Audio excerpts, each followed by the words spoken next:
बिस्मिल्लाहिर्रहमानिर्रहीम सुबहानल्लाहि व बिहम्दिही सुबहानल्लाहिल अज़ीम सल्लल्लाहु अलैहि व आलिहि वसल्लम। नाज़रीन कराम अस्सलामु अलैकुम। फ्रांस के एक पुराने मोहल्ले की नुक्कड़ पर एक छोटी सी दुकान हुआ करती थी। लकड़ी के पुराने दरवाजे, हल्की जर्द रोशनी और खुशबुओं से भरी एक छोटी सी दुकान थी। इस दुकान का मालिक तुर्की का एक 50 साला बुजुर्ग शख्स था, जिसे मोहल्ले के सब लोग अंकल इब्राहिम कहा करते थे। उसकी दुकान में मोहल्ले के लोग आते, रोज़मर्रा का सामान खरीदते। बच्चे आते तो उन्हें टॉफ़ियों और आइसक्रीम की खुशबू खींच कर ले आती। उसी इमारत की एक मंजिल पर एक यहूदी ख़ानदान रहता था। उस ख़ानदान का एक 7 साला बच्चा था, जिसका नाम जाद था। जाद एक शरारती मगर होशियार बच्चा था।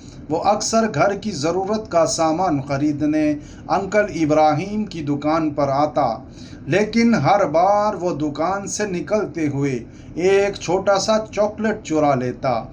अंकल इब्राहिम सब जानते थे, मगर कभी बच्चे पर जाहिर न करते। एक दिन जाद दुकान पर आया, चीज़ें खरीदी, लेकिन चॉकलेट उठाना भूल गया। जब वो दरवाजे तक पहुंचा तो अंकल इब्राहिम ने आवाज़ दी, जाद, आज चॉकलेट नहीं उठाओगे क्या? जाद का दिल जोर से धड़का। वो साकत खड़ा रह गया। उसे लगा उसका राज खुल गया। उसकी आंखों में खौफ उतर आया। वो लड़खड़ाते लहजे में बोला, अंकल, क्या आपको पता था मैं हर रोज़ आपकी दुकान से चोरी करता था?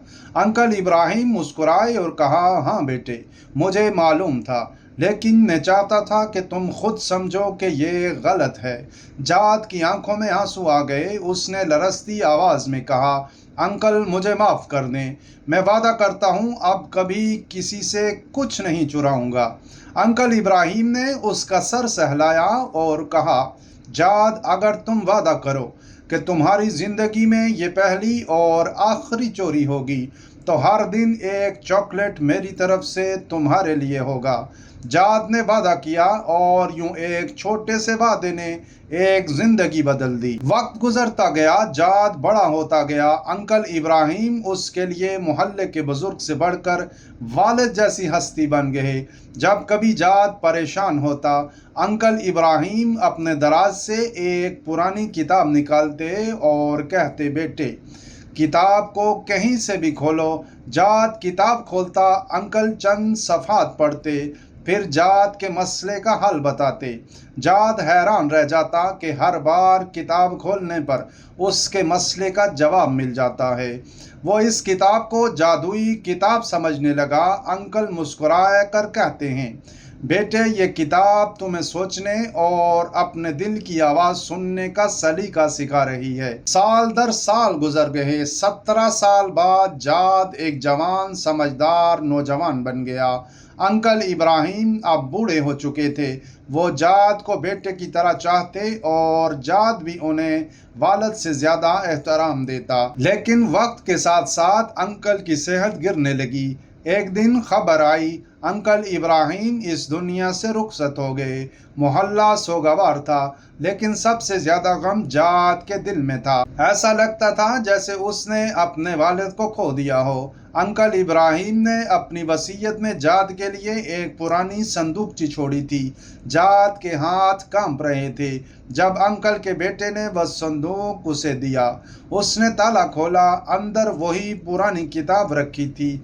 उस पर एक खत रखा था, मेरे बेटे जाद के नाम। जाद की आंखों से आंसू बह निकले। उसने खत पढ़ना शुरू किया, मेरे प्यारे जाद, अगर तुम ये खत पढ़ रहे हो तो मैं इस दुनिया में नहीं हूँ।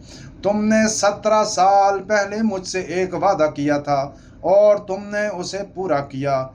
तुमने कभी किसी की चीज़ नहीं चुराई। तुमने अपनी मेहनत और ईमानदारी से मेरी दुकान को संभाला।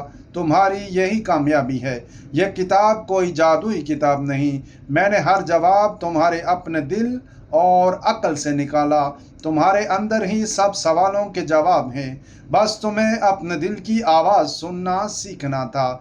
बेटे, ये दुकान और ये किताब अब तुम्हारी अमानत हैं। इन्हें मोहब्बत और ईमानदारी से चलाना।